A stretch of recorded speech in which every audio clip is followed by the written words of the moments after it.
राजाओं का दूसरा ग्रंथ अध्याय 24 पद संख्या 8 से 17 तक। यहोयाकीन 18 वर्ष की उम्र में राजा बना और उसने यरूशलेम में 3 महीनों तक शासन किया। उसकी माता का नाम हनुस्ता था और वह यरूशलेम वासी एलनातान की पुत्री थी। यहोयाकीन ने अपने पिता की तरह वही किया जो प्रभु की दृष्टि में बुरा है। उस समय बाबुल के राजा नबूकदनेस्सर के सेनापतियों ने यरूशलेम पर आक्रमण किया और उसे चारों ओर से घेर लिया। जब उसके सेनापति यरूशलेम का घेरा डाल चुके थे तो बाबुल का राजा नबूकदनेस्सर स्वयं पहुंचा और यहोयाकीन ने अपनी माता, अपने दरबारियों, पदाधिकारियों और खोजों के साथ बाबुल के राजा के सामने आत्मसमर्पण किया। बाबुल के राजा ने उसे बंदी बनाया। वह नबूकदनेस्सर के राज्यकाल का 8वां वर्ष था। वह प्रभु के मंदिर और राजमहल की सब बहुमूल्य वस्तुएं उठाकर ले गया, जैसा कि प्रभु ने पहले से कहा था। उसने सोने की वह सब सामग्री तोड़ डाली जिसे इस्राएल के राजा सुलेमान ने प्रभु के मंदिर के लिए बनवाया था। वह यरूशलेम के सब पदाधिकारियों और सैनिकों को कुल मिलाकर 10,000 लोगों को सब कारीगरों और लोहारों के साथ बंदी बनाकर ले गया। देश में केवल दरिद्र जनता रह गई। वह यहोयाकीन को बाबुल ले गया। वह राजा की माता को, उसकी पत्नियों, खोजों और देश के प्रतिष्ठित लोगों को भी यरूशलेम से बाबुल ले गया।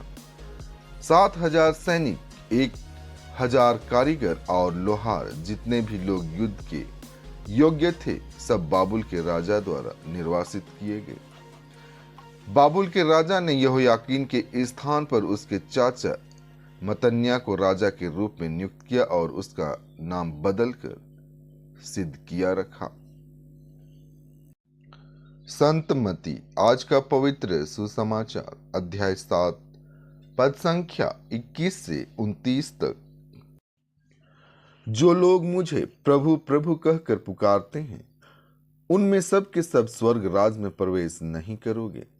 जो मेरे स्वर्गीय पिता की इच्छा पूरी करता है, वह स्वर्ग राज में प्रवेश करेगा। उस दिन बहुत से लोग मुझसे कहेंगे, प्रभु, क्या हमने आपका नाम लेकर भविष्यवाणी नहीं की, आपका नाम लेकर अवदूतों को नहीं निकाला, आपका नाम लेकर बहुत से चमत्कार नहीं दिखाए?